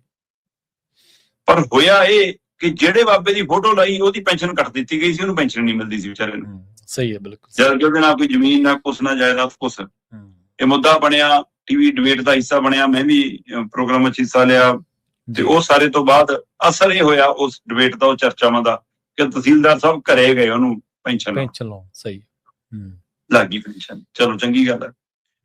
ਹੁਣ ਸਵਾਲ ਇਹ ਹੈ ਕਿ ਤੁਸੀਂ ਜਦੋਂ ਓਰੀਜਨਲ ਤੌਰ ਤੇ ਕਿਸੇ ਨੂੰ ਪੈਨਸ਼ਨ ਦੇ ਰਹੇ ਹੋ ਤਾਂ ਓਰੀਜਨਲ ਫੋਟੋ ਲੱਭ ਲਓ, ਕੋਈ ਪੁੱਛ ਲਓ, ਇਜਾਜ਼ਤ ਲੈ ਲਓ ਕਿਸੇ ਦੀ, ਕਿਸੇ ਦੀ ਆਈ ਫੋਟੋ ਵਰਤ ਲੈਣੀ ਬਿਨਾਂ ਦੱਸੇ ਬਿਨਾਂ ਪੁੱਛੇ, ਇਹ ਕਿਹੜਾ ਤਰੀਕਾ? ਮੈਨੂੰ ਅੱਜ ਵੀ ਯਾਦ ਹੈ ਕਿ ਸਾਡੇ ਇੱਕ ਮਿੱਤਰ ਨੇ, ਚੰਦਵਾਜਾ ਹੋਰੀ, ਉਹ ਕਈ ਸਾਲਾਂ ਤੋਂ ਪਰਾਲੀ ਨੂੰ ਅੱਗ ਨਹੀਂ ਲਾਉਂਦੇ ਸੀ, ਉਹਨਾਂ ਨੇ ਆਪਣੇ ਪੱਧਰ ਤੇ ਫੈਸਲਾ ਕੀਤਾ, ਪਹਿਲਾਂ ਉਹ ਕਹਿੰਦੇ ਮੈਂ ਲਾਉਂਦਾ ਸੀ, ਗਲਤ ਸੀ, ਹੁਣ ਮੈਨੂੰ ਸਮਝ ਆ ਗਈ, ਤੇ ਉਹਦੀ ਪੋਸਟ ਵਾਲੀ ਫੋਟੋ ਚੱਕ ਕੇ ਸੈਂਟਰ ਨੇ ਵਰਤ ਲਈ ਸੀ, ਤੇ ਉਹਨੇ ਕਹਿਤਾ ਕਿ ਮੈਂ ਉੱਤੇ ਪ੍ਰਭਾਵ ਹੇਠ ਆ ਕੇ ਨਹੀਂ ਕਰ ਰਿਹਾ, ਇਹ ਤੁਹਾਡੀਆਂ ਯੋਜਨਾਵਾਂ ਦਾ ਮੈਂ ਹਿੱਸਾ ਨਹੀਂਗਾ, ਤੇ ਮਾਫੀ ਮੰਗਣੀ ਪਈ ਸੀ ਡਿਪਾਰਟਮੈਂਟ ਨੂੰ। ਸੋ ਇਸ ਲਈ ਇਹ ਝੂਠ ਫੜੇ ਜਾਂਦੇ ਨੇ ਜਦੋਂ ਤੁਸੀਂ ਇਹ ਜਿਹਾ ਨਰੇਟਿਵ ਇਹਨਾਂ ਦੀ ਸਿੱਖਿਆ ਕ੍ਰਾਂਤੀ ਦਾ, ਇਹਨਾਂ ਦੀ ਸਿਹਤ ਕ੍ਰਾਂਤੀ ਦਾ ਕਈ ਵਾਰ ਫੜਿਆ ਪੰਜਾਬ ਨੇ, ਇਹ ਬਾਰ-ਬਾਰ ਫੜੋਏ ਨੇ ਕਿ ਪਖਾਨਿਆਂ 'ਚ ਵੜ ਗਏ, ਕਦੇ ਪੱਥਰ ਲਾ ਲਏ, ਕਦੇ ਕੁਛ ਲਾ ਲਏ। ਪਰ ਇਹ ਮਾਮਲਾ ਬੜਾ ਅਜੀਬ ਹੈ। 15 ਅਗਸਤ ਨੂੰ ਆਜ਼ਾਦੀ ਦਿਹਾੜੇ ਮੌਕੇ ਸੂਬਾ ਪੱਧਰੀ ਸਮਾਗਮ ਫਿਰੋਜ਼ਪੁਰ ਦੇ ਵਿੱਚ ਸੀਗਾ, ਜਿੱਥੇ ਮੁੱਖ ਮੰਤਰੀ ਸਾਹਿਬ ਝੰਡਾ ਲਹਿਰਾਉਣ ਦੀ ਰਸਮ ਅਦਾ ਕਰਨ ਜਾਂਦੇ। ਠੀਕ ਹੈ ਜੀ। ਤਾਂ ਜਦੋਂ ਉੱਥੇ ਮੁੱਖ ਮੰਤਰੀ ਜਾਂਦੇ ਤਾਂ ਉਹਨਾਂ ਮੂਹਰੇ ਹਰ ਵਿਭਾਗ ਦੀਆਂ ਝਾਕੀਆਂ, ਉਹ ਪੁਰਾਣਾ ਤਰੀਕਾ ਕਰਕੇ ਉਹ ਟਰੈਲੀਆਂ 'ਚ ਬਣਾ ਕੇ ਲਿਆਉਂਦੇ ਨੇ, ਤੇ ਉਹਦੇ 'ਚ ਪ੍ਰਗਟਾਵਾ ਕਰਦੇ ਨੇ। ਸੋ ਜਦੋਂ ਉੱਥੇ ਆਜ਼ਾਦੀ ਦਿਹਾੜੇ ਦੇ ਮੌਕੇ ਦੇ ਉੱਤੇ ਫਿਰੋਜ਼ਪੁਰ ਦੇ ਵਿੱਚ ਇੱਕ ਝਾਕੀ ਲਿਆਂਦੀ ਸਿਹਤ ਮਹਿਕਮੇ ਨੇ ਜੀ, ਉਹਦੇ ਵਿੱਚ ਮਤਲਬ ਕਿ 10 ਲੱਖ ਵਾਲਾ ਜਿਹੜਾ ਸਿਹਤ ਬੀਮਾ ਹੈ ਉਹਦੀ ਮਸ਼ਹੂਰੀ ਕੀਤੀ ਗਈ ਜੀ ਜੀ, ਤੇ ਉਹਦੀ ਮਸ਼ਹੂਰੀ ਕਰਦੇ ਆ 5 ਬੰਦਿਆਂ ਤੋਂ ਭੰਗੜਾ ਪਵਾਇਆ, ਤੇ ਗੀਤ ਲਾਇਆ ਕਿ ਬਹਿ ਕੇ ਦੇਖ ਜਵਾਨਾ ਬਾਬੇ ਭੰਗੜਾ ਪਾਉਂਦੇ ਨੇ, ਤੇ ਬਜ਼ੁਰਗ ਬੰਦੇ ਸੀ, ਰਿਟਾਇਰ ਬੰਦੇ ਸੀ, ਤੇ ਨਾਲ ਦਾਅਵਾ ਕੀਤਾ ਉੱਥੇ ਮੁੱਖ ਮੰਤਰੀ ਦੀ ਹਾਜ਼ਰੀ ਦੇ ਵਿੱਚ ਕਿ ਜੀ ਉਹ ਨੇ ਜਿਨ੍ਹਾਂ ਦੇ 10 ਲੱਖ ਤਹਿਤ ਇਲਾਜ ਕਰਾਏ ਤੇ ਇਹਨਾਂ ਦੇ ਗੋਡੇ ਬਦਲਾਏ। ਸਹੀ ਹੈ, ਬਿਲਕੁਲ ਜੀ। ਉਹਨਾਂ ਚ ਇੱਕ ਬੰਦਾ ਮੀਡੀਆ ਸਾਹਮਣੇ ਆ ਗਿਆ, ਕਹਿੰਦਾ ਬਾਈ ਮੈਂ ਤਾਂ ਰਿਟਾਇਰਡ ਡਰਾਈਵਰ ਹਾਂ ਸਿਹਤ ਮਹਿਕਮੇ ਦਾ, ਤੇ ਮੇਰੇ ਨਾਲ ਵਾਲਾ ਇੱਕ ਸਾਥੀ ਉਹ ਵੀ ਰਿਟਾਇਰਡ ਡਰਾਈਵਰ ਆ, ਤੇ ਬਾਕੀ ਵੀ ਲਗਭਗ ਸਾਡੇ ਮਹਿਕਮੇ ਦੇ ਬੰਦੇ ਨੇ। ਕਹਿੰਦਾ ਸਾਡੇ ਤਾਂ ਕੋਈ ਨਹੀਂ ਗੋਡੇ ਬਦਲ ਹੋਏ ਕਿਸੇ ਦੇ। ਕਹਿੰਦਾ ਸਾਨੂੰ ਤਾਂ ਜਿਹੜਾ ਸਾਡਾ ਮੀਡੀਆ ਵਾਲਾ ਬੰਦਾ ਹੈ, ਸੋਸ਼ਲ ਮੀਡੀਆ ਵਾਲਾ ਬੰਦਾ ਹੈ, ਮਹਿਕਮੇ ਦਾ ਇੰਚਾਰਜ ਹੈ ਜਿਹੜਾ, ਉਹਦਾ ਸਾਹਿਬ ਦਾ ਫੋਨ ਆਇਆ ਸੀ ਕਿ ਵੀ ਆ ਜਾਓ ਉਦਣ ਆਪਾਂ ਤੁਸੀਂ ਝਾਕੀ। ਦੇਖੋ ਹੁਣ ਝਾਕੀਆਂ ਜਿਹੜੀਆਂ ਹੁੰਦੀਆਂ ਨੇ ਉਹਦੇ ਵਿੱਚ ਤੁਸੀਂ ਸਿੰਬੋਲਿਕ ਕੁਝ ਚੀਜ਼ਾਂ ਦਿਖਾਉਂਦੇ ਹੋ ਜੀ, ਪਰ ਤੁਸੀਂ ਜਦੋਂ ਸਿੰਬੋਲਿਕ ਦਿਖਾ ਰਹੇ ਹੋ ਤਾਂ ਤੁਸੀਂ 10 ਲੱਖ ਵਾਲੀ ਸਿਹਤ ਬੀਮਾ ਯੋਜਨਾ ਦਾ ਪ੍ਰਚਾਰ ਕਰਕੇ ਉਹਦੀ ਝਾਕੀ ਦਿਖਾ ਦਿਓ। ਪਰ ਜਦੋਂ ਤੁਸੀਂ ਇਹ ਦਾਅਵਾ ਕਰੋ ਕਿ ਉਹ ਬੰਦੇ ਨੇ ਜਿਨ੍ਹਾਂ ਦਾ ਅਸੀਂ ਇਲਾਜ ਕਰਾਇਆ, ਜਿਨ੍ਹਾਂ ਦੇ ਗੋਡੇ ਬਦਲਾਏ ਨੇ, ਸਹੀ, ਫਿਰ ਤਾਂ ਤੁਸੀਂ ਪੇਸ਼ ਕਰ ਰਹੇ ਹੋ ਨਾ। ਤੇ ਫਿਰ ਵਿਰੋਧੀਆਂ ਨੇ ਮੁੱਦੇ ਚੱਕ ਲਿਓ, ਕਹਿੰਦੇ ਵੀ ਨਟੰਕੀਬਾਜ਼ਾਂ ਦੀ ਸਰਕਾਰ ਹੈ, ਨਾਟਕ ਦਿਖਾ ਰਹੀ ਹੈ, ਤੇ ਨਾਟਕ ਹੀ ਹੁੰਦਾ। ਕਹਿੰਦੇ ਨਾਟਕ ਫੜਿਆ ਗਿਆ ਜੀ। ਫਿਰ ਕੀ ਉੱਥੋਂ ਦੇ ਅਧਿਕਾਰੀਆਂ ਨੂੰ, ਮਹਿਕਮੇ ਦੇ ਸਾਹਮਣੇ ਆਉਣਾ ਪੈ ਗਿਆ। ਫਿਰ ਉਹ ਜਿਹੜੀ ਮਹਿਕਮੇ ਦੀ ਮੁਖੀ ਆ ਉਸ ਜ਼ਿਲ੍ਹੇ ਦੀ ਬੀਬਾ, ਉਹ ਆ ਕੇ ਪ੍ਰੈਸ ਕਾਨਫਰੰਸ ਕਰਕੇ ਕਹਿੰਦੇ ਜੀ 26 ਬੰਦੇ ਸੀ, ਝਾਕੀ ਚ ਸਿੰਬੋਲਿਕ ਸੀ, ਝਾਕੀ ਤਾਂ ਸਿੰਬੋਲਿਕ ਹੀ ਹੁੰਦੀ ਹੈ, ਉਹ ਤਾਂ ਅਸੀਂ ਦੱਸਣਾ ਹੁੰਦਾ ਹੈ ਕਿ ਇਸ ਤਰ੍ਹਾਂ ਇਲਾਜ ਹੁੰਦੇ ਨੇ, ਆਹ ਹੁੰਦੇ ਨੇ। ਹੁਣ ਉਹ ਸਫਾਈਆਂ ਦੇ ਰਹੇ ਨੇ। ਸੋ ਮੁੱਖ ਮੰਤਰੀ ਸਾਹਿਬ ਘੱਟੋ ਘੱਟ ਟ੍ਰੇਨਿੰਗ ਪੂਰੀ ਕਰਾ ਲਿਆ ਕਰੋ ਬੰਦਿਆਂ ਦੀ। ਪਹਿਲਾਂ ਤੁਸੀਂ ਸਾਡੇ ਹੀ ਪਿੰਡ ਚ ਨਾਥਲ ਕਲਾਂ ਚ ਉਹ ਬੀਬੀ ਨੂੰ ਖੜੀ ਕਰਾ ਕੇ, ਅੱਛਾ ਸੂਟ ਲੈਣੇ ਆ, ਕੀ ਲੈਣਗੀ? ਸੂਟ ਲਾਉਂਗੀ ਜੀ। ਬਾਅਦ ਚੋਂ ਪਤਾ ਲੱਗਿਆ ਕਿ ਤੁਹਾਡੇ ਹੀ ਵਿੰਗ ਦੀ ਕੋਈ ਅਹੁਦੇਦਾਰ ਸੀ, ਮਹਿਲਾ ਵਿੰਗ ਦੀ। ਫਿਰ ਉਹ ਦੂਈ ਬੀਬੀ ਨੂੰ ਪੁੱਛਿਆ ਮੁੱਖ ਮੰਤਰੀ ਨੇ, ਇੱਕ ਹੋਰ ਪਿੰਡ ਚ, ਉਹਨੇ ਖੁਦੇ ਮੈਂ ਖੋ ਕੇ ਮੁੱਖ ਮੰਤਰੀ ਤੋਂ ਕਹਿੰਦਾ ਜੀ ਮੈਂ ਤੁਹਾਡੀ ਅਹੁਦੇਦਾਰ ਹਾਂ ਜੀ। ਸੋ ਇਸ ਲਈ ਜਦੋਂ ਤੁਸੀਂ ਇੰਝ ਆਪਣਾ ਪ੍ਰਚਾਰ ਆਪ ਕਰਾਉਣੇ ਹੋ, ਜਦ ਮਿਲਿਆ ਉਹਨਾਂ ਨੂੰ ਵੀ ਹੋਊਗਾ 2-2000। ਹੋ ਸਕਦਾ 10 ਲੱਖ ਰਾਹੀਂ ਕਈਆਂ ਦੇ ਗੋਡੇ ਬਦਲ ਵੀ ਹੋ ਗਏ ਹੁਣ। ਫਿਰ ਤੁਸੀਂ ਓਰੀਜਨਲ ਬੰਦੇ ਲੱਭ ਲਓ, ਅਸਲੀ ਡਾਟਾ ਦੇ ਦਿਓ। ਸਹੀ, ਤੁਸੀਂ ਉਹੀ ਕੋਲ ਡਾਟਾ ਦੇ ਦਿਓ ਕਿ ਫਲਾਣੇ ਪਿੰਡ ਚ ਫਲਾਣੇ ਬੰਦੇ ਦਾ ਇਲਾਜ ਹੋਏ, ਵੀ ਪਤਾ ਕਰ ਲਓ। ਸੋ ਜੇ ਯੋਜਨਾਵਾਂ ਸਫਲ ਹੋਣ, ਧਰਾਤਲ ਤੇ ਲਾਗੂ ਹੋਣ, ਫਿਰ ਪ੍ਰਚਾਰ ਸਰਕਾਰਾਂ ਨੂੰ, ਮਹਿਕਮਿਆਂ ਨੂੰ, ਵਿਭਾਗਾਂ ਨੂੰ ਝਾਕੀਆਂ ਰਾਹੀਂ ਨਹੀਂ ਕਰਨਾ ਪੈਂਦਾ। ਫਿਰ ਪ੍ਰਚਾਰ ਲੋਕ ਕਰਦੇ ਨੇ। ਜਦੋਂ ਤੁਸੀਂ ਪ੍ਰਚਾਰ ਕਰ ਰਹੇ ਹੋ ਤਾਂ ਮਤਲਬ ਧਰਾਤਲ ਤੱਕ ਤੁਹਾਡੀਆਂ ਯੋਜਨਾਵਾਂ ਨਹੀਂ ਪਹੁੰਚੀਆਂ। ਜੀ ਬਿਲਕੁਲ। ਇਹ ਦੇਖੋ ਸਿਆਸੀ ਲੋਕ ਕਿੰਨੇ ਚੁਸਤ ਚਲਾਕ ਹੁੰਦੇ ਨੇ ਸ਼ਰਮਾ ਜੀ। ਪਹਿਲਾਂ ਨਾ ਇੱਕ ਤਕਨੀਕੀ ਤੌਰ ਤੇ ਦੇਖਣ ਸਮਝਣ ਵਾਲੀ ਗੱਲ ਹੁੰਦੀ ਹੈ। ਇੱਕ ਪਹਿਲਾਂ ਜਦੋਂ ਇਹ ਐਡ ਚਲਾਉਂਦੇ ਸੀ, ਇਸ਼ਤਿਹਾਰ ਚਲਾਉਂਦੇ ਸੀ ਟੀਵੀ ਦੇ ਉੱਤੇ, ਤਾਂ ਉਹਦੇ ਉੱਤੇ ਲਿਖਿਆ ਨਹੀਂ ਸੀ ਹੁੰਦਾ ਕਿ ਇਹ ਐਡ ਹੈ, ਇਹ ਦਾਅਵਾ ਪੇਸ਼ ਕਰ ਦਿੰਦੇ ਸੀ ਸੱਚਾਈ ਹੈ। ਬਾਅਦ ਦੇ ਵਿੱਚ ਮਾਮਲਾ ਹਾਈ ਕੋਰਟ ਦੇ ਵਿੱਚ ਗਿਆ, ਅਦਾਲਤ ਦੇ ਵਿੱਚ ਗਿਆ। ਅਦਾਲਤ ਨੇ ਕਿਹਾ ਵੀ ਜਿਹੜਾ ਵੀ ਤੁਸੀਂ ਆਪਦੇ ਹੱਕ ਦੇ ਵਿੱਚ ਪ੍ਰਚਾਰ ਕਰਦੇ ਹੋ, ਤੁਹਾਨੂੰ ਐਡਵਰਟਾਈਜ਼ਮੈਂਟ ਉੱਤੇ ਲਿਖਣਾ ਪਊਗਾ ਤਾਂ ਕਿ ਲੋਕਾਂ ਨੂੰ ਪਤਾ ਲੱਗ ਸਕੇ ਕਿ ਐਡਵਰਟਾਈਜ਼ਮੈਂਟ ਹੈ। ਸੋ ਇਹ ਐਡਵਰਟਾਈਜ਼ਮੈਂਟ ਪੂਰੀ, ਹਾਂਜੀ, ਅਖਬਾਰਾਂ 'ਚ ਖਬਰ ਛਾਪ ਦਿੰਦੇ ਸੀ, ਪੂਰਾ ਪੰਨਾ ਛਾਪ ਦਿੰਦੇ ਸੀ, ਆਮ ਲੋਕਾਂ ਨੂੰ ਖਬਰਾਂ ਲੱਗਦੀਆਂ ਸੀ। ਹਾਂਜੀ ਬਿਲਕੁਲ। ਹੁਣ ਵੀ ਥੱਲੇ ਖੁੰਝ ਜੇ ਚਮਾੜਾ ਲਿਖਦੇ ਨੇ ਏਡੀਵੀ ਵੀ ਐਂ ਜੇ। ਹਾਂਜੀ ਬਿਲਕੁਲ, ਸੰਕੇਤਕ ਜਿਹੇ ਲਿਖਦੇ ਨੇ ਹੁਣ ਵੀ। ਪਰ ਇਹ ਤਾਂ ਇੱਥੇ ਤਾਂ ਜਮਾ ਨੰਗਾ ਚਿੱਟਾ ਝੂਠ ਹੀ ਹੈ ਨਾ, ਵੀ ਪਹਿਲਾਂ ਉਹਨਾਂ ਤੋਂ ਝਾਕੀ ਕਢਾ ਲਈ ਵੀ ਇਹ ਬੰਦੇ ਨੇ ਦਾਅਵਾ ਕਰਤਾ, ਬਾਅਦ ਦੇ ਵਿੱਚ ਕਹਿੰਦੇ ਜੀ ਤਾਂ ਐਡਵਰਟਾਈਜ਼ਮੈਂਟ ਆ। ਪਹਿਲਾਂ ਦੱਸੋ ਨਾ ਲੋਕਾਂ ਨੂੰ ਕਿ ਇਹ ਤਾਂ ਐਡਵਰਟਾਈਜ਼ਮੈਂਟ ਆ ਜੀ, ਬ੍ਰੇਕ ਆਊਗੀ ਇੱਕ ਛੋਟੀ ਜਿਹੀ ਝਾਕੀ ਦੇ ਰੂਪ ਦੇ ਵਿੱਚ।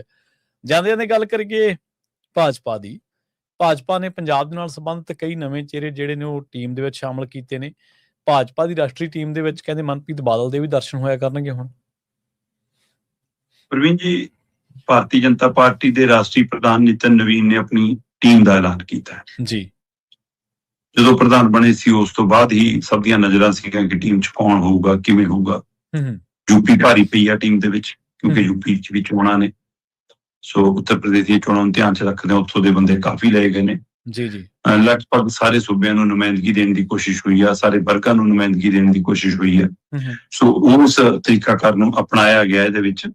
ਤੇ ਮੈਂ ਦੇਖ ਰਿਹਾ ਸੀਗਾ ਕਿ ਕਰੀਬ 65 ਅਹੁਦੇਦਾਰ ਨੇ ਰਾਸ਼ਟਰੀ ਟੀਮ ਦੇ ਵਿੱਚ, ਜਿਨ੍ਹਾਂ ਚੋਂ 51 ਨਵੇਂ ਚਿਹਰੇ ਲਏ ਨੇ। ਤੇ ਇਹਦੇ ਵਿੱਚੋਂ ਮਤਲਬ ਕਿ 12 ਔਰਤਾਂ ਲਈਆਂ ਨੇ, 7 ਘੱਟ ਗਿਣਤੀ ਭਾਈਚਾਰੇ ਚੋਂ ਲਏ ਨੇ, 6 ਨਵੇਂ ਮਹਾ ਸਕੱਤਰ ਬਣਾਏ ਨੇ। ਅੰਮ੍ਰਿਤਸਰ ਤੋਂ ਚੁੱਗ ਨੂੰ ਰਾਸ਼ਟਰੀ ਦਫ਼ਤਰੀ ਇੰਚਾਰਜ ਲਾਇਆ, ਦਫ਼ਤਰੀ ਸਕੱਤਰ ਲਾਇਆ। ਪੰਜਾਬ ਤੋਂ ਬੀਜੇਪੀ ਮਤਲਬ ਆਮ ਆਦਮੀ ਪਾਰਟੀ ਚੋਂ ਬੀਜੇਪੀ 'ਚ ਗਏ ਸੰਦੀਪ ਪਾਠਕ ਨੂੰ ਸਕੱਤਰ ਲਾਇਆ। ਹੁਣ ਇਹ ਪੰਜਾਬ ਦੇ ਕੋਟੇ ਚੋਂ ਗਿਣਨਾ ਕਿ ਦਿੱਲੀ ਦੇ ਕੋਟੇ ਚੋਂ ਗਿਣਨਾ ਕਿ ਉਹਦਾ ਜਿਹੜਾ ਆਪਣਾ ਸੂਬਾ ਹੈ ਉੱਥੋਂ ਗਿਣਨਾ, ਜੋ ਵੀ ਹੋਵੇ। ਸੰਦੀਪ ਪਾਠਕ ਦੀ ਐਂਟਰੀ ਕਹਿੰਦੇ ਪੰਜਾਬ 'ਚ ਉਹਦੀਆਂ ਸੇਵਾਵਾਂ ਲੈਣੀਆਂ। ਤਰਨ ਚੁੱਗ ਪਹਿਲਾਂ ਵੀ ਸੀਗੇ ਚਲੋ ਪੰਜਾਬ ਤੋਂ, ਹੁਣ ਤਾਂ ਰਾਜ ਸਭਾ ਵੀ ਲੈ ਗਏ ਉਹਨਾਂ ਨੂੰ, ਤੇ ਇਸ ਤਰੀਕੇ ਕਰਨ ਨਾਲ ਉਹਨਾਂ ਦੀ ਉੱਥੇ ਵੀ ਐਂਟਰੀ ਹੈ। ਤੇ ਹੁਣ ਇਹਦਾ ਮਤਲਬ ਇਸ ਟੀਮ ਦੇ ਵਿੱਚ ਆਉਣ ਤੋਂ ਬਾਅਦ ਹੋ ਸਕਦਾ ਹੁਣ ਮੰਤਰੀ ਉਹਦਾ ਨਾਮ ਮਿਲੇ, ਇਹ ਵੀ ਚਰਚੇ ਨੇ। ਜੀ ਸੋ ਫਿਰ ਕੀ ਇਹ ਰਾਘਵ ਚੱਡਾ ਦੀ ਜਗ੍ਹਾ ਬਣ ਗਈ ਹੈ ਸੰਦੀਪ ਪਾਠਕ ਤੇ ਤਰਨ ਚੁੱਗ ਜੇ ਇੱਧਰ ਆ ਗਏ ਤਾਂ ਕੀ ਰਾਘਵ ਚੱਡਾ ਮੰਤਰੀ ਮੰਡਲ 'ਚ ਨਜ਼ਰ ਆਉਣਗੇ? ਇਹ ਵੀ ਚਰਚਾਵਾਂ ਜ਼ੋਰ ਫੜ ਰਹੀਆਂ ਨੇ। ਜੀ ਜਾਂ ਸੁਨੀਲ ਜਾਖੜ ਨੂੰ ਮਿਲ ਸਕਦਾ, ਪਰ ਕਦੋਂ, ਫਿਰ ਕਿਹੜੇ ਪਾਸੇ ਰਾਜ ਸਭਾ ਲੈ ਕੇ ਜਾਣਾ, ਇਹ ਵੀ ਸਵਾਲ ਨੇ। ਇੱਧਰ ਮਨਪ੍ਰੀਤ ਬਾਦਲ ਕਹਿੰਦੇ ਜੀ ਇਸ ਸਮੇਂ ਉਪ ਪ੍ਰਧਾਨ ਲਾਏ ਨੇ ਨਿਤਿਨ ਨਵੀਨ ਨੇ ਆਪਣੇ ਨਾਲ। ਉਪ ਪ੍ਰਧਾਨ ਦੀ ਗਿਣਤੀ ਕਾਫੀ ਵੱਡੀ ਹੈ, ਮੇਰਾ ਖਿਆਲ 13 ਦੇ ਕਰੀਬ ਉਪ ਪ੍ਰਧਾਨ ਨੇ ਜੀ, ਜਿਨ੍ਹਾਂ ਚੋਂ ਵਸੁੰਧਰਾ ਰਾਜੇ ਦਾ ਨਾਮ ਸਭ ਤੋਂ ਪਹਿਲੇ ਨੰਬਰ ਤੇ ਹੈ। ਠੀਕ ਹੈ। ਉਹ ਵਸੁੰਧਰਾ ਰਾਜੇ ਜਿਹੜੀ ਕਿ ਸਮੇਂ ਰਾਜਸਥਾਨ ਦੀ ਮੁੱਖ ਮੰਤਰੀ ਰਹੀ, ਵਸੁੰਧਰਾ ਰਾਜੇ ਸਿੰਧੀਆ, ਤੇ ਫਿਰ ਉਹਦਾ ਵਿਗਾੜ ਹੋ ਗਿਆ ਸੀ ਮੋਦੀ ਤੇ ਅਮਿਤ ਸ਼ਾਹ ਦੇ ਖੇਮੇ ਨਾਲ, ਇਸ ਲਈ ਉਹਨੂੰ ਸਾਈਡਲਾਈਨ ਕਰਤਾ। ਇੱਥੋਂ ਤੱਕ ਕਿ ਸਮ੍ਰਿਤੀ ਇਰਾਨੀ ਜਿਹੜੀ ਖਾਸਮ ਖਾਸ ਸੀ ਮੋਦੀ ਖੇਮੇ ਦੀ, ਉਹ ਉਸ ਨੂੰ ਵੀ ਜਦੋਂ ਮੋਹ ਭੰਗ ਹੋਇਆ ਤੇ ਉਹਨੂੰ ਇਸ ਕਦਰ ਦੂਰ ਕੀਤਾ ਕਿ ਸਟੇਜ ਤੇ ਬਿਠਾਉਣ ਵੀ ਹਟ ਗਏ ਸੀ ਮੋਦੀ ਜੀ, ਤੇ ਹੁਣ ਉਹਦੀ ਵੀ ਵਾਪਸੀ ਇਸ ਟੀਮ ਰਾਹੀਂ ਹੋਈ ਹੈ ਜੀ। ਸੋ ਇਸ ਲਈ ਇਹ ਵੀ ਪਹਿਲੂ ਹੈਗੇ ਨੇ। ਹਾਂ, ਇਸ 13 ਉਪ ਪ੍ਰਧਾਨਾਂ ਦੀ ਸੂਚੀ ਦੇ ਵਿੱਚ ਮਨਪ੍ਰੀਤ ਬਾਦਲ ਦਾ ਨਾਮ ਕਈਆਂ ਨੂੰ ਹੈਰਾਨ ਵੀ ਕਰ ਰਿਹਾ ਹੋਊਗਾ, ਕਈਆਂ ਨੂੰ ਪਰੇਸ਼ਾਨ ਵੀ ਕਰ ਰਿਹਾ ਹੋਊਗਾ। ਦੇਖੋ, ਮਨਪ੍ਰੀਤ ਬਾਦਲ ਨਾਮ ਵੱਡੇ ਦਰਸ਼ਨ ਛੋਟੇ ਹੈ ਨਾ। ਹੁਣ ਉਸ ਸਥਿਤੀ 'ਚ ਕਿ ਕੱਦ ਵੀ ਵੱਡਾ ਹੈਗਾ, ਨਾਮ ਵੀ ਵੱਡਾ ਹੈਗਾ, ਪਰ ਉਹ ਕਿੰਨੀਆਂ ਕੁ ਵੋਟਾਂ ਪਵਾ ਦੇਣਗੇ ਬੀਜੇਪੀ ਨੂੰ ਪੰਜਾਬ 'ਚ? ਉਹ ਕਿੰਨਾ ਕੁ, ਕੀ ਉਹ ਸਿੱਖ ਵੋਟਾਂ ਦੀ ਗਰੰਟੀ ਲੈਂਦੇ ਨੇ? ਕੀ ਉਹ ਪੰਜਾਬ ਦੇ ਸਮੁੱਚੇ ਭਾਈਚਾਰਿਆਂ ਦੀ ਵੋਟਾਂ ਦੀ ਗਰੰਟੀ ਲੈਂਦੇ ਨੇ? ਕਿ ਉਹ ਮਾਲਵੇ ਦੀ ਗਰੰਟੀ ਲੈਂਦੇ ਨੇ? ਕਿ ਇਕੱਲੇ ਕੇਵਲ ਢਿੱਲੋਂ ਮੰਗ ਬਰਨਾਲੇ ਤੱਕ ਜਿਵੇਂ ਉਹ ਸੀਮਤ ਨੇ ਉਵੇਂ ਹੀ ਬਠਿੰਡੇ ਤੱਕ ਹੀ ਸੀਮਤ ਰਹਿ ਜਾਣਗੇ? ਇਹ ਸਥਿਤੀ ਵੀ ਹੈ ਜੀ। ਹਾਂ, ਰਾਸ਼ਟਰੀ ਟੀਮ ਦੇ ਵਿੱਚੋਂ ਪੰਜਾਬ ਤੋਂ 2-3 ਬੰਦੇ ਲੈ ਕੇ ਬੀਜੇਪੀ ਨੇ ਦਿਖਾਉਣ ਦੀ ਕੋਸ਼ਿਸ਼ ਕੀਤੀ ਹੈ ਕਿ ਦੇਖੋ ਜੀ ਅਸੀਂ ਇਸ ਤਰੀਕੇ ਕਰਨ ਨਾਲ ਸੈਟਲ ਕੀਤਾ ਕਿ ਤਾਂ ਕਿ ਕੱਲ ਨੂੰ ਸਾਨੂੰ ਵੋਟਾਂ ਦੇ ਵਿੱਚ ਕਹਿਣ ਹੋਵੇ ਕਿ ਅਸੀਂ ਸਾਰਿਆਂ ਨੂੰ ਨੁਮਾਇੰਦਗੀ ਦਿੱਤੀ ਹੈ। ਜੀ, ਸਹੀ ਹੈ। ਪਰ ਮੇਰਾ ਸਵਾਲ ਤਾਂ ਇਹ ਹੈ ਕਿ ਮੈਨੂੰ ਤਰਸ ਆਉਂਦਾ ਹੈ ਭਾਜਪਾਈਆਂ ਦੇ, ਸੰਘੀਆਂ ਦੇ, ਪੰਜਾਬ ਦੇ ਉਹਨਾਂ ਵਰਕਰਾਂ ਦੇ ਉੱਤੇ ਜਿਹੜੇ ਪਹਿਲੇ ਦਿਨ ਤੋਂ ਬੀਜੇਪੀ ਨਾਲ ਜੁੜੇ। ਤਰਨ ਚੁੱਗ ਠੀਕ ਹੈ, ਤੁਹਾਡਾ ਪੁਰਾਣਾ ਵਰਕਰ, ਪੁਰਾਣਾ ਅਹੁਦੇਦਾਰ ਹੈ। ਸੰਦੀਪ ਪਾਠਕ ਨੇ ਦੱਸੋ ਕਿਹੜੀ ਸੰਘ ਵਾਲੀ ਤੁਹਾਡੀ ਨੀਤੀ ਚਲਾਈ ਹੈ, ਮਤਲਬ, ਜਾਂ ਕਿਹੜਾ ਉਹ ਪੁਰਾਣਾ ਸੰਘੀ ਹੈ, ਕੀ ਹੈ ਉਹਦਾ ਭਾਜਪਾ ਨੂੰ ਦਾ ਕੀ ਹੈ ਜਿਹੜਾ ਉਹਨੂੰ ਐਡਾ ਬੜਾ ਮੂਰੇ? ਮਨਪ੍ਰੀਤ ਬਾਦਲ ਘਾਟ ਦਾ ਪਾਣੀ ਪੀਣ ਵਾਲਾ, ਬਾਦਲਾਂ ਨੇ ਉਂਗਲ ਫੜ ਕੇ ਸਟੇਜ ਤੇ ਲਿਆਂਦਾ, ਆਪਣੀ ਸੀਟ ਛੱਡ ਕੇ ਜਿਮਨੀ ਚੋਣ ਲੜਵਾਈ, ਅਕਾਲੀ ਦਲ ਨੇ ਵੱਡੇ ਅਹੁਦੇ ਦਿੱਤੇ, ਤੇ ਫਿਰ PPP ਬਣਾਈ, ਫਿਰ ਕਾਂਗਰਸ ਵਾਲੇ ਪਾਸੇ ਗਏ, ਤੇ ਫਿਰ ਬੀਜੇਪੀ ਵਾਲੇ ਪਾਸੇ ਆਏ, ਤੇ ਅੱਜ ਉਪ ਪ੍ਰਧਾਨ। ਸਹੀ। ਸੋ ਇਸ ਲਈ ਇਹ ਨਜ਼ਰੀਆ ਬੀਜੇਪੀ ਦੇ ਵਰਕਰਾਂ ਨੂੰ ਸਮਝਣਾ ਪੈਣਾ ਕਿ ਤੁਹਾਡੇ ਸਿਰ ਤੇ ਚਾਹੇ ਰਾਸ਼ਟਰੀ ਟੀਮ ਦੇ ਵਿੱਚ ਬੈਠਾ ਉਹ ਅਕਾਲੀ ਕਾਂਗਰਸੀਆਂ ਚੋਂ ਆਇਆ, ਚਾਹੇ ਤੁਹਾਡਾ ਪਹਿਲਾ ਪ੍ਰਧਾਨ ਸੀ ਸੁਨੀਲ ਜਾਖੜ ਉਹ ਕਾਂਗਰਸੀਆਂ ਚੋਂ ਆਇਆ, ਚਾਹੇ ਮੌਜੂਦਾ ਪ੍ਰਧਾਨ ਹੈ ਕੇਵਲ ਢਿੱਲੋਂ ਕਾਂਗਰਸੀਆਂ ਚੋਂ ਆਇਆ, ਫਿਰ ਭਾਜਪਾ ਹੀ ਤੁਹਾਡੀ ਭਾਜਪਾ ਕਿੱਥੇ ਹੈ? ਸਹੀ ਹੈ ਜੀ, ਬਿਲਕੁਲ ਜੀ। ਪੁਰਾਣੇ ਟਕਸਾਲੀ ਤਾਂ ਇਸ ਟਾਈਮ ਸੋਚ ਰਹੇ ਨੇ ਵੀ ਆਪਾਂ ਭਾਜਪਾ ਦੇ ਵਿੱਚ ਆ ਜਾਂ ਕਾਂਗਰਸੀ ਅਕਾਲੀ ਕਾਂਗਰਸੀਆਂ ਚ। ਬਿਲਕੁਲ ਜੀ। ਸ਼ਰਮਾ ਜੀ, ਇਹਨਾਂ ਖਾਸ ਖਬਰਾਂ ਤੇ ਖਾਸ ਜਾਣਕਾਰੀਆਂ ਦੇ ਲਈ ਤੁਹਾਡਾ ਬਹੁਤ ਧੰਨਵਾਦ ਜੀ। ਸਤਿ ਸ਼੍ਰੀ ਅਕਾਲ। ਸਤਿ ਸ਼੍ਰੀ ਅਕਾਲ ਜੀ। ਪ੍ਰੋਗਰਾਮ ਖਬਰ ਤੇ ਨਜ਼ਰ ਨੂੰ ਆਪਾਂ ਇੱਥੇ ਸਮਾਪਤ ਕਰਾਂਗੇ, ਸਮਾਂ ਇਜਾਜ਼ਤ ਨਹੀਂ ਦਿੰਦਾ। ਤੁਹਾਡਾ ਸਾਰਿਆਂ ਦਾ ਬਹੁਤ ਧੰਨਵਾਦ। ਸਤਿ ਸ਼੍ਰੀ ਅਕਾਲ। ਇਸੇ ਤਰ੍ਹਾਂ ਜੁੜੇ ਰਹੋ ਪੰਜਾਬੀ ਰੇਡੀਓ USA।